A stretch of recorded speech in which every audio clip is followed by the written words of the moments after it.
বাংলাদেশের খুব বিখ্যাত রান্না। না করলে তো কাঁচা থাকবে। থাকবে না। এই দেখো মাছটা আমি এক এক করে এখানে গ্যাসটা অন করো। দাঁড়াও, এখন গ্যাস লাগবে না, আগে গ্যাসটা লাগুক, তারপর তো মানে প্রয়োজন হবে আমি ঠিক দেবো। কি কাঁচা খাবো নাকি? গ্যাসটাও তো অন করোনি তুমি। কি ধরনের রান্না করছো? এটা রান্নাটা এরকমই। আচ্ছা, আমি 5 পিসের উপরে এই রান্নাটা করছি। এই 2টো পিস আমি তেলটা আমি এবার দিয়ে দেবো। কি গরম করবে? গরম পরে করছি। আমার রান্নার প্রসেসটা তো দুর্দান্ত, মানে দুর্দান্ত না, বেশ অন্যরকম একদম। এরকম রান্না করতে দেখিনি কখনো। আর এই তেলটা যদি কম দাও না, এই যে রান্নাটা যখন আরো করবো বুঝতে পারবে, মানে রান্নাটা না হবে না, তেলটা বেশি দিতে হবে। তাই এই পেঁয়াজ বাটাটা পুরো দিয়ে দেবো। দাও, গ্যাসটা অন করো। পরে করবো। কি রান্না করছো তুমি?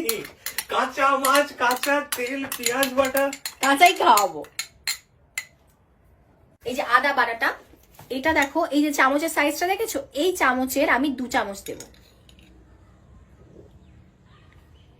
1 চামচ দিলাম, আর আরেক চামচ এই এতটা দিলাম, একটু 2 চামচের কম মতন, মানে ওই কাছাকাছি আর কি, এতটা আদা বাটা দিলাম।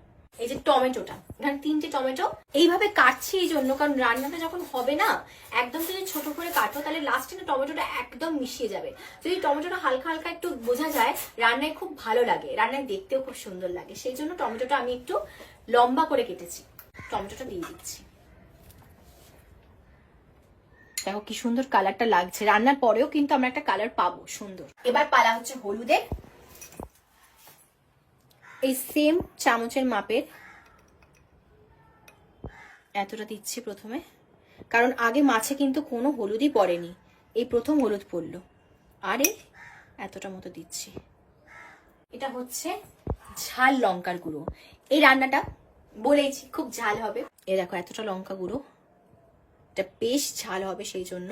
এবং তারপরে আরো এতটা দিচ্ছি। হ্যাঁ, এটা ঝাল হবে এই হিসাবে আমি এই এতটা নুন দিচ্ছি।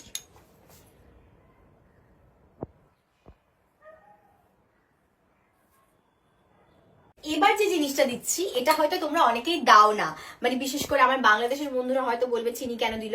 আসলে আমি না একটু দিই চিনি, আমার জানি না কেন চিনি ছাড়া না ভাল লাগে না। তো আমি এই দেখো এতটা চিনি দিচ্ছি, এটা স্বাদ বাড়াবে। ভাবছি হচ্ছেটা কি। এই 2টো লঙ্কা রয়েছে, এই লঙ্কাটাও আমি দিয়ে দিলাম। এই দেখো হাফ চিরা, গুঁড়ো লঙ্কা দিয়ে দিয়েছি অনেকটা, তো 2টো দিচ্ছি। আচ্ছা, এই মধ্যে মেশাতে হবে। একটা করে মাছ নাও, এরম এরম করে নাও। হ্যাঁ, তেলের সঙ্গে হলুদের সঙ্গে, এটার হচ্ছে এটাই খাসিয়ত, মানে এটাই হচ্ছে এটার সব থেকে মানে গুরুত্বপূর্ণ জায়গা। যখন আমরা এটাকে মাখবো, সুন্দর করে যেন মাছের সঙ্গে পুরো মশলাটা মাখা হয়। সুন্দর করে ম্যারিনেশনটা হয়েছে, কিন্তু দেখেছো কি সুন্দর দেখতে লাগছে। এবার আমি গ্যাস অন করব। দেখো গ্যাস অন করে দিলাম। এখন বাজে হচ্ছে 11টা 20। ঠিক আছে, তো 11টা 24 নাগাদ, আমি ফোনে দেখছি আরো বেশি সুবিধা হবে টাইমটা। 11টা 24 নাগাদ আমার এর যতটুকু ফুট, মানে ফুট ধরা বলে না, যে জলটা আলাদা হয়ে যাবে, ততটা হয়ে যাবে। দেখো প্রচুর ফুট ধরে গেছে রান্নাটা, দেখো কতটা ফুট ধরে গেছে। এই অবস্থায় এবার মাছগুলোকে উল্টাতে হবে। ফ্লেমটা আমি না একটু কমিয়ে দিলাম, এই সময় খুব সাবধান, মাছ তো।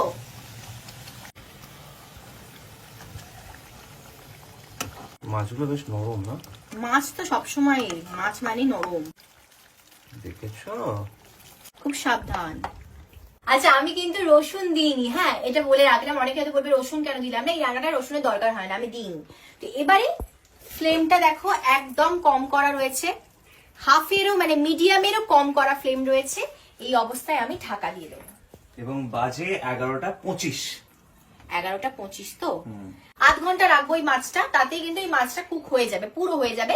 মাঝখানে শুধু 2বার খুলবো ঢাকনাটা, আর একটু মাছটাকে উল্টে দেবো, যাতে এই পিঠটাও হয় আবার ও পিঠটাও হয়। মানে 15 মিনিট পর, তাই তো? হ্যাঁ, ওই 10 মিনিট 15 মিনিট পর দুবার মানে একটু উল্টে দেবো, তাহলে উল্টো দিকের পিঠটাও ভালো করে হবে। এছাড়া কিন্তু এই মাছটা তার কিচ্ছু করার নেই। প্রায় 10 মিনিটের কাছাকাছি হয়েছে, এই জন্য এবার একবার খুলে মাছটা উল্টাবো।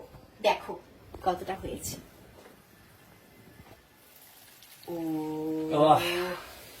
ঝাঁঝালো গন্ধ, ধোঁয়াটা দেখো, মাছটা দেখতে লাগছে, দেখো রংটা বেরিয়েছে, দেখো সাবাস। দেখো সাবান করছে আবার, সাবাস। আরো রান্নাটা হবে, দেখতে আরো ভালো লাগবে, রান্নাটা স্বাদটাও বাড়বে। আচ্ছা, মাছটা এবার উল্টাতে হবে। হ্যাঁ, 10 মিনিট পর খুলেছিলাম, আবার ঢাকা দিয়ে দিলাম, আবার প্রায় ওই 7-8 মিনিট পর আমি খুলবো, খুলে আবার মাছটা উল্টাবো। এবার হচ্ছে আমাদের দ্বিতীয়বার মাছ উল্টানো, আরো প্রায় 5-7 মিনিট হয়েছে। এবার আবার খুলছি, দেখো এবার উল্টায়। একটা জিনিস খেয়াল করেছো যে রংটা আরো কতটা গাঢ় হয়েছে? হ্যাঁ, মাছটা আরো নরম হয়ে গেছে। হয়েছে না?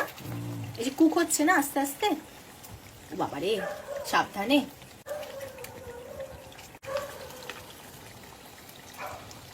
সবকটা হয়ে গেছে ফাইনালি। এই যে দেখো চাপা দিয়ে দিলাম,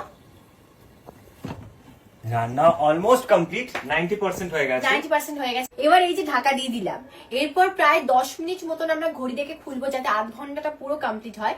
আমাদের রান্না কিন্তু কমপ্লিট হয়ে যাবে। আর গ্যাস জ্বালিয়ে নাড়ানাড়ি রান্নার কিচ্ছু করতে হবে না। এবার সেই সময় রান্না পুরো কমপ্লিট হয়ে গেছে, তুমি এসো এবারে। ও এইবার মাছ রান্না হয়েছে হয়েছে হয়েছে। কেন বলছি দেখো, আমি কেন এত উত্তেজিত, এই জায়গাটা দেখো দেখো দেখো মাছের। ও জিনিয়াস, মাছের দেখো তেল পুরো ছেড়ে গেছে, জল তেল সব আলাদা হয়ে জিনিয়াস, গেছে। তুমি অসাধারণ। এই যে ধনে পাতা যেটা দেখিয়েছিলাম তোমাদেরকে কুচি করা রয়েছে, এটা আমি অল্প করে ছড়াবো, গন্ধটা আরো সুন্দর হবে। ও